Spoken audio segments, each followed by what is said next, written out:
All right, let's begin immediately. Pick up where we left off the last time. And not going to go back and be talking about faith anymore tonight. We're in the next section. The first part is talking about setting the tone, salvation by faith. Now then we're in the section that shows why we need to be saved. And we need to be saved because we are in sin. Last week, why we started out with this verse, this actually is where we ended up, I put it this way, because that which is known of God is manifested in them, for God manifested it unto them. So we need to understand, and that's what the whole lesson will be about tonight, is that God has made himself known to man.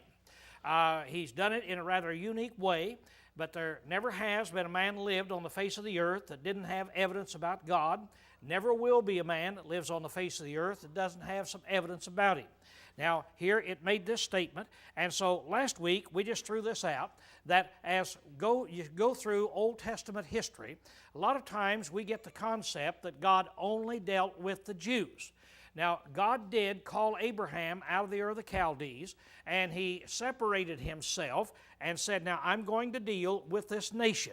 And so he started dealing then with the Hebrew nation, the Jewish people, and quit dealing with the Gentile world in the way that he dealt with those Jews. But God never did just turn away and not give the Gentiles any kind of evidence about him. And we learned it from various things there, and so we're not going to go through that again tonight. But I want you to notice here, as we start out, now over here in the yellow, God not only revealed himself directly by words and actions that we talked about last week, but also by another way, and we're going to talk about that tonight. Another way that all men, at all times, in all places, can observe. So here is where we find that he has done this. Now he starts out in verse 20. That's where our class starts here tonight. He says, for the invisible things of him since the creation of the world are clearly seen. Now let's note it says the invisible things of him. The things that you cannot see with the physical eye are clearly seen in another way. And he says it's clearly seen since the creation of the world, being perceived through the things that are made, even his everlasting power and divinity, that they may be without excuse. So now we've got this man and woman over here. We talked about all ungodliness and unrighteousness here is going to receive the wrath of God. But let's notice now the interesting thing about this verse. It said, for the invisible things of him, since the creation of the world, are clearly seen. Now God did something when he created the world. He created the world, put us on it. We won't go through all of that. We know that.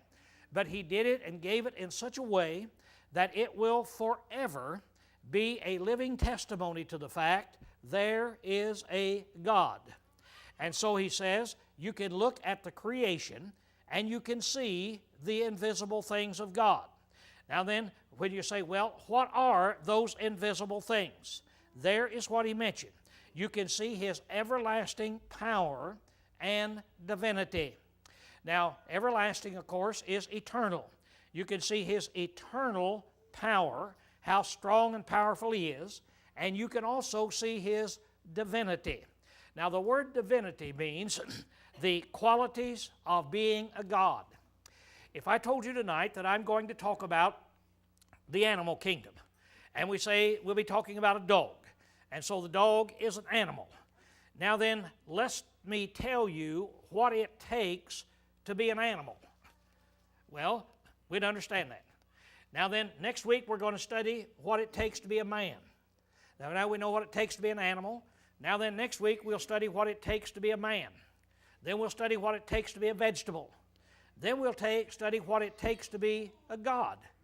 Now, everybody, every element in there has its own qualifications that we have. In order to qualify as an animal, you have to have a different qualification than you do to qualify as a vegetable. In order to qualify as a man, you have to have more qualifications than you do to qualify as an animal. And in order to qualify as a God, then it takes more qualifications to do that. So now then, we say, what can we see?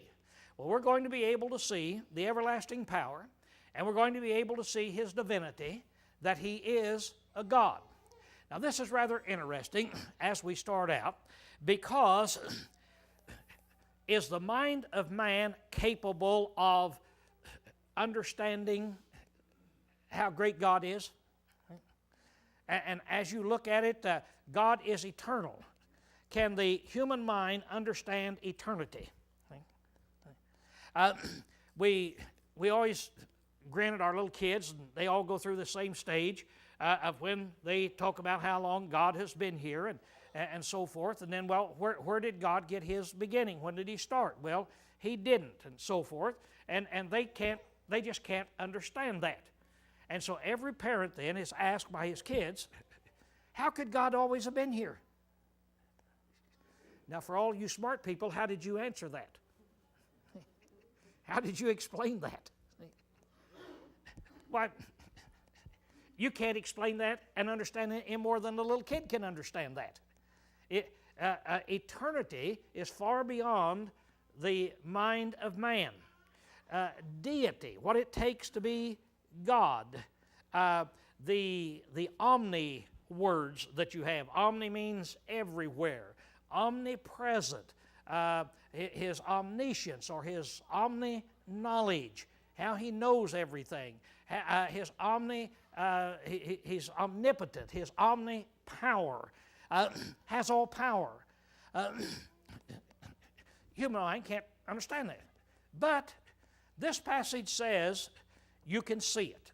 You can see His eternal power and divinity, and does that, He gave that to us, that they may be without excuse. Now, no man will be able to go before the judgment bar of God and say, I had no evidence there was a God. I didn't have any evidence. Had I had any evidence, then I would have believed that there is a God. So, let's see what the evidence is. In the Old Testament, David said, the heavens declare the glory of God, and the firmament, that is the great expanse that is out there, showeth His handiwork. Day unto day uttereth speech, and night unto night showeth knowledge. There is no speech nor language, their voice is not heard. Their line is gone out through all the earth, and their words to the end of the world. In them hath He set a tabernacle for the sun. So now, David said that there is a language that speaks to us, that we have been told about God as we look to the heavens. It says, the heavens uttereth the speech, and the heavens give us knowledge. Then he's quick to say, not through words, it doesn't talk, but it through words, but it does talk to us. Well, that's what we want to look at, because that's what it says that is our evidence, really, that there is a God. One time when Paul was preaching to the Gentile world, he told them, he said, and yet, as he gets down to them, He left not Himself without witness, as He turned from the Gentiles and turned to the Jews. He didn't leave Himself without witness. What does that mean? He didn't leave Himself without witness or testimony. It means that the Gentiles had testimony that there is a God. Well, now, what was the testimony? In that He did good and gave from heaven rains and fruitful seasons, filling your hearts with food and gladness. Now, what he's saying is that if you go out and just look at the world, just begin to analyze the four seasons, analyze what it takes to grow the crops, analyze all of this, see the harmony in all of it, you begin to understand there has to be some intelligence behind this whole thing. How long has it been going on where the four seasons have been coming and going and feeding mankind throughout the world, everywhere around the world? How long has that been going on? And it's been going on with great precision. And so we say, well, my oh my, there must be some intelligence behind this whole thing. So let's look at a logical conclusion that all reasonable people can see from the universe, from the evidence of looking at the universe. So I'm going to say, as we go out tonight and we look at the universe, there is a logical conclusion that we can come to. Now, first of all, man didn't know this for many years, but they looked up, they thought that there were 3,000 stars that's up there. And then we now have been told that there's these 70 with 70 zeros after it, that there's more stars in the heavens than there are grains of sand on the earth. That's what the scientists have told us here in 2004. But now if there's only 3,000, just a little old measly 3,000 stars that's up there, would you have to wrestle with the situation as you look at them and you count them? How did they get there? How many of you have ever stood out in the night or laid down and looked up into the skies and looked at those stars and thought, how'd they get there? See? What happened? What happened? It doesn't make any difference if there's 3,000 or if there's 3,000 billion stars that are up there. These questions has to come to our mind as we look at this thing. So now when we look into the universe, we have a decision to make. Now here is the first decision that everybody has to make. Now we might not make it in the logical sequence that I'm going to give it here tonight, but everybody here has wrestled with this question and we come to some kind of a conclusion. As you look at it, you have a decision to make. Now that decision is so simple that a lot of people can't understand what I've got up there. My wife is one of them. I don't know how many times she's heard me go through this, and she said, that doesn't make sense. I don't see what you're talking about. You see up there, as you're talking about. Now what it is, it's beneath her intelligence, okay? Let's put it like this. Now, I'm trying to make a point because it really is. I mean, it really comes down to this, and your first decision is something does not exist, that means there's nothing, or something does exist. That's just a simple 1-2. One of the two is true. There's either something out there, there's something here, I'm here, you're here, something is here, and I don't care what the something is, see? Or there's nothing here. Now, without any scientific training, without ever reading a book, if you were living somewhere in Africa, never spent a day in school, would you have any way of coming to a conclusion that A is wrong and that B is right, that something does exist, that there is something that is out there? See? And you say, well, certainly, yeah, I'm here, we're here. Something does exist. Now I want you to understand that what we're getting ready to do, there's only going to be three things here that we're going to have to look at here tonight. But these three things are so powerful that the atheistic world, which the universities are all wrapped up in, have website after website trying to show these things aren't true. These things aren't true that I'm putting up here. That you can't prove any of this. Here the other day I read to you of where one of the great scholars of the past said, this just all may be a dream, see? And the idea is that I may be dreaming and you're not really out there. I'm just dreaming that you're out there.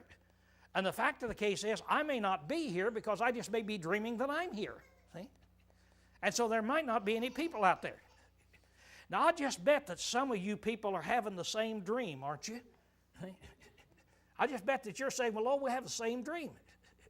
We think there's a building here, and we think that you're up there where you think you are. And you say, Lowell, what do you think you're doing? Well, I think I'm talking to you. Well, I think you're talking to me too, see? But, so you say, well, if we all think that, doesn't that mean something? No, all that means is that in my dream, you're not there, but in my dream, I think you're there, and I think you think what I'm thinking. See? So, now if you're really intelligent, that's what you'll believe, see? If you really got it all put together, that's what you'll believe. Well, you look at it, you say, well, that is so silly. Okay, now then we say something is here. Then we've got to say, we've got two choices. Either something came from nothing, or something has always been here. Because there's something out there. Where did it come from? How did it get out there? Well, it may just popped in out of nothing. And if it didn't, something has always been here. There's no other choice that you would have. Now, as you begin to look at it from everything you know, which one of them do you know is not true? See? Which one do you know is not true? Has anybody, under any circumstances, ever found where something came from nothing? Scientists have been trying to create something from nothing for ever since there's been scientists, thinking that something can come from nothing, and it can't be done. It really can't be done. So you say, well, if we're going to talk scientifically, sensibly, logically, that can't be right. Something has always been here. Something would always have to always been here. Now then, we've got one more choice. And if we can get through this next choice, then we see what the conclusion is. Since something is here, then that means something has always existed. Now, the something that has always existed is physical. I look around, and I'm physical, you're physical, all this is physical. I look up here and I see the stars, and let me ask you this, what do you see that is not physical? Everything you see is physical, isn't it? See? And so you look around, and everything you see is physical.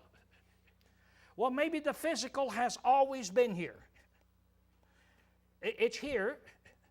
Maybe that has always been here then. Or there could be another choice, and that is, I didn't mean to do that, that something that has always existed is not physical. Maybe it's not. Now we begin to analyze this. And as we analyze it, it's kind of an interesting thing that as you see how God made the heavens and the earth and all these things are out there, I can't help but think that God, I'm just thinking, this is just opinion, but I mean, this is a factual thing that happens anyway, that God made this thing so that the smarter man gets, the more evidence is out there to show he doesn't know what he's doing. Now, back when man first started out, everybody believed in God. Everyone believed in God. And then they believed in various gods, but they believed in a God of some kind. But then we come down, and now then, the popular thing today is not to believe in God, according to the intellectuals among us, is not to believe in God. But the more that comes in, the more evidence there is that there has to be a God. And the more we learn, the smarter we get, the more evidence we see out there that boggles our mind. For instance, everybody was pretty happy when they said there's 3,000 stars. Back before Christ came, scientists counted the stars. And the scientific world said there cannot be more than 3,000. They were able to count, I forget how many it was, something like 2,400 or something like this. Under no circumstance can there be more than 3,000. Now, the way that they did it was, they did it the best scientific things they had. They took a box. They'd have a box in here, and a guy'd get in this box, and he can only see a certain amount. So I'm here in my box, and as I'm looking up, I can only see the sky between, let's say, those two rafters right there. And so, as I look at it, so I count the stars. I count the stars and I write them down. Then I move my box so I can see the next section. So I keep moving my box around until I cover the whole sky. And then I add them up. Everybody gave it a try, and it came up that they could count some 2,000 some stars, and so all of the smart men said it can't go over 3,000. Well, then finally we got smart enough to invent the telescope. And what happened when you got the telescope? Man, there are thousands. There are thousands, there are hundreds of thousands of stars. We're really getting smart. But now then we've got to deal with hundreds of thousands. Then we invent the radio telescope and the spectroscope, and we start inventing these things. And what happens with every invention that comes along, what happens to the heavens? They expand out 1,000 times. See? And so it boggles your mind. And so now all the scientists are working with this figure. And they're saying, how can this be? We didn't realize this. Well, let the next thing come along. Now, of course, today you'll be taught this is about as far as we can go. But some of these days, next year, 10 years from now, somebody will invent a new instrument, and we can look way out farther. And what do you suppose we're going to see when we look out farther? See? And so everything that man invents, it just boggles his mind more. And he can't come to these answers. But now here's one thing that you can come to. Here's one thing that is one of the primary laws of all science. Science is built upon a series of laws, and they're called the laws of thermodynamics. And the second law of thermodynamics says that all things are running down. That's not scientific language, but that's a language we're going to use. All things are running down. That all energy is being dissipated so that it can never be used again. And as you look at it, all of us were taught this in school when we taught the sun is up there. And what were you taught about the sun? Is the sun getting hotter and hotter and hotter, or is it cooling off? See? It's cooling off. It's going to run down. It's going to burn out. And that's when they laugh. And you remember how many years you're told that it'll be before it burns out? See? About 5 billion years. Well, okay, that's fine. I don't care whether it's 5 billion years. What's happening to the sun? That's all I'm getting at. Is the sun being built up, or is the sun burning down? Now, in all the experiences that man has ever had in anything, let me ask you this. When you fill up your gas tank, how many of you have to go to that spatial tank that is along the freeways that they put in there, and after you've driven 200 or 300 miles, you have to pull in so they can drain off the extra gas that you have made? How many of you pull into that station? See? You say, no. Well, there is a station you pull into. What do? Every time you pull into it, what do? You fill it back up, don't you? See? Because it's running down. How many of you have to go to the tire shop every once in a while, 50, 60,000 miles, and go in and tell one of the tire shops, could you get a knife and scrape off some of this tread because my tread's getting too thick on there? You ever have that problem? No, runs down. You ever have a problem buying a new suit, and then 10, 15 years later, you look at it and you say, this thing is just getting so nice that I can't wear it. I'm going to have to take it out and scruff it up a little bit. Or do you find it has holes in it, see? I bet I'm the only person in here that's not getting older and wearing down, you see. What I'm trying to get at is everything there is in the universe fits this pattern. It is a law of nature. Now, according to that law of nature, the physical universe could not always have been here. It is absolutely scientifically impossible because it would already have been run down. Now, what theory has been concocted to try to overcome that? Everybody's heard about it. It's the Big Bang Theory.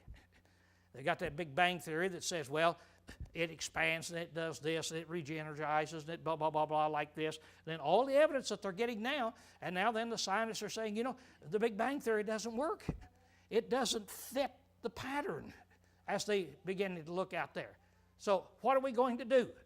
Well, here's the whole point I'm getting at. Everybody, all science will tell you that A up there is impossible.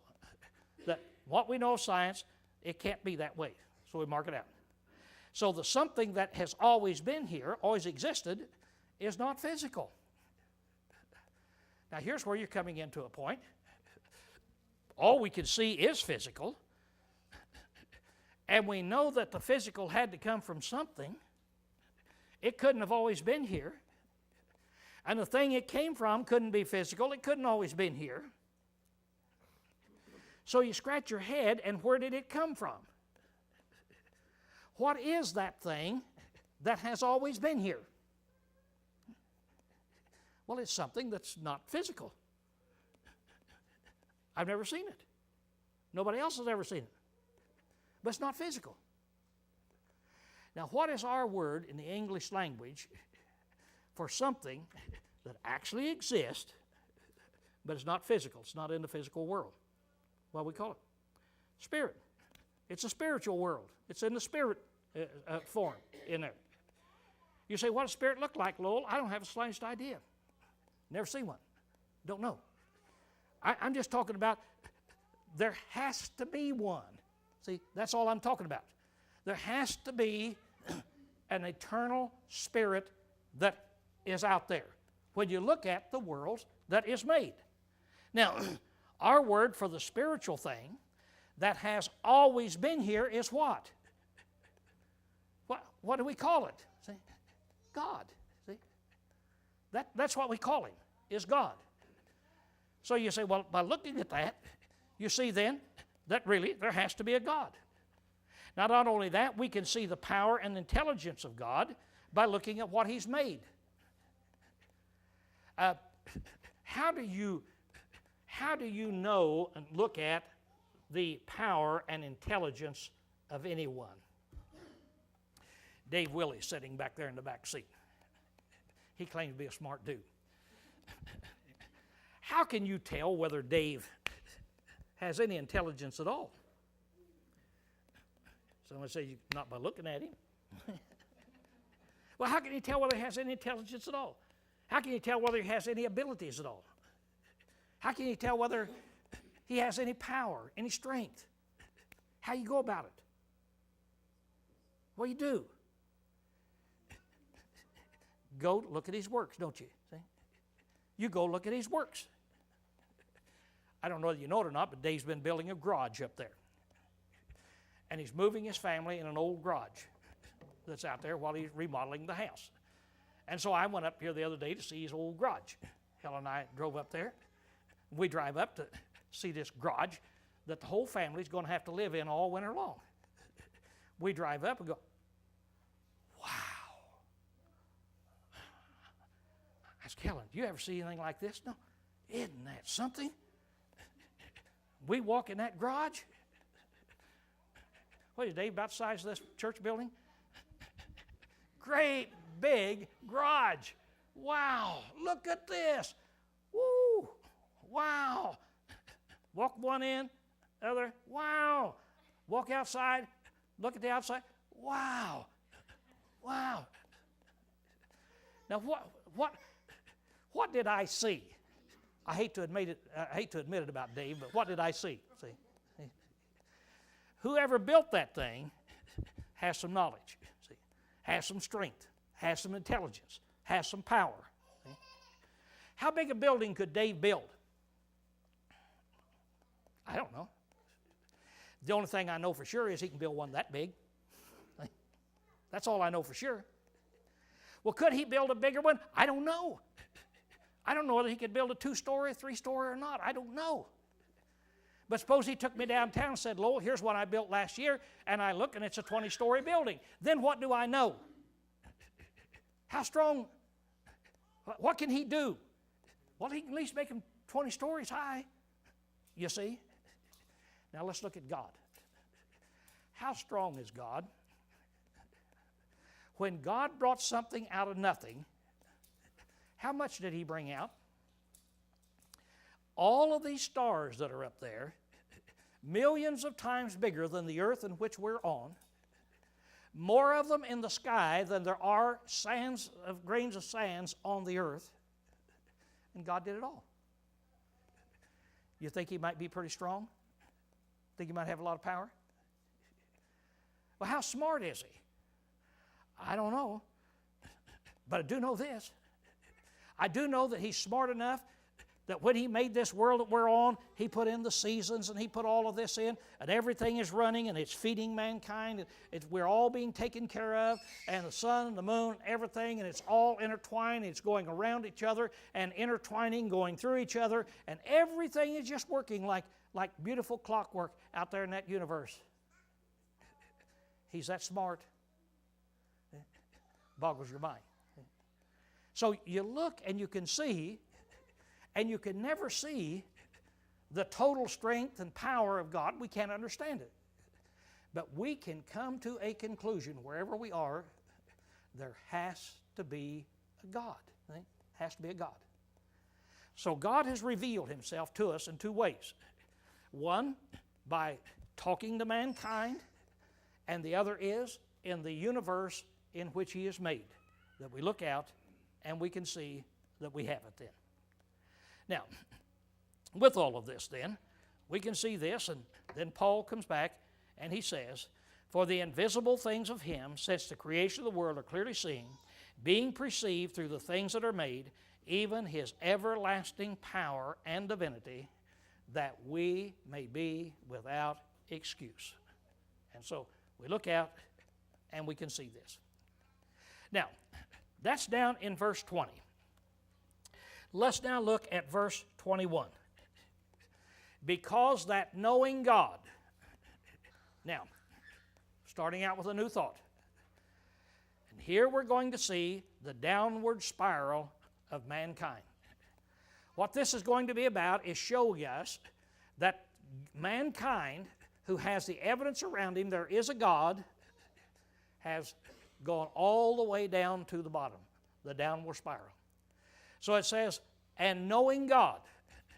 Everybody knows that there is a God, but yet the eighth point in this lesson that we're going to take right out of here that Paul's going to give us is that mankind gave up God and turned to idolatry. Well, you say that sounds like our nation today. So many people have given up God. One of the big fights over the election was God. Can we use the name God? Shall we remove him from our country? And so we have idolatry throughout the land. Now, how do you get from knowing God to becoming an idolater? That's what Paul is going to point out. It doesn't just happen, see? It doesn't just happen. There are certain steps that it takes. Notice what he says. He said, knowing God, they glorified him not as God. So as they saw all of this, they didn't elevate him and hold him in the high opinion as a divine being. They didn't glorify him as God. Now, the way that you glorify anyone is by your words and your actions. Jesus said, John 17, I've glorified you in doing what you sent me down here to do. Now, if you're going to glorify your Maker, it means you have to do what your Maker designs you to do. What does the word glorify mean? It means hold in high esteem. Cause to be held in high esteem. So if I'm going to glorify somebody, if I'm going to glorify my wife, it means by my words and my actions, I have to do and say things that cause her to be held in high esteem. And if I don't, I haven't glorified her. The only way we can glorify is by doing what we were designed to do. How many of you saw, about 2 or 3 weeks ago, where Paul Allen and the crew he's in there with has this first, I guess you call it a spaceship, went up and into space and came back down again and did it in 14-day period of time? Hold up your hand if you saw that, if you're familiar with. Okay? So I did that. Now, it's the first time it's ever happened. It's the only ship that's ever been done that way. Number one, right here, that was done this way. Now, that ship glorified its designer. It glorified its maker. How did it glorify its maker? How did it cause him to be held in high esteem? He's now paraded in front of TV sets. He's now interviewed by people around the world. People want to buy stock in his company. People uphold him. That guy really knows what he's talking about. Now, lots of people have tried it. Only one's ever made it. How did that airplane glorify him? Suppose that airplane had gone up, and right as it got to the point of space, I think it was supposed to go to 62 miles in the air and then come back down. Suppose just as it was going out into space, that all of a sudden, by the way, it did start spinning, and instead of bringing it under control, all of a sudden it had stopped and fallen back to the earth. What would the TV people have been saying about it then? Another failure. Another failure that's got. Anybody want to buy stock in the company? Don't want that, see? So how did it glorify its maker? But doing what it was designed to do. Now, how does man glorify God? By doing what he designed us to do. By holding him in that high esteem and saying, we will do what God would have us to do. But they said, we're not going to recognize that fact. So then number two, neither gave thanks. They quit recognizing that it's God that gave them everything they've got.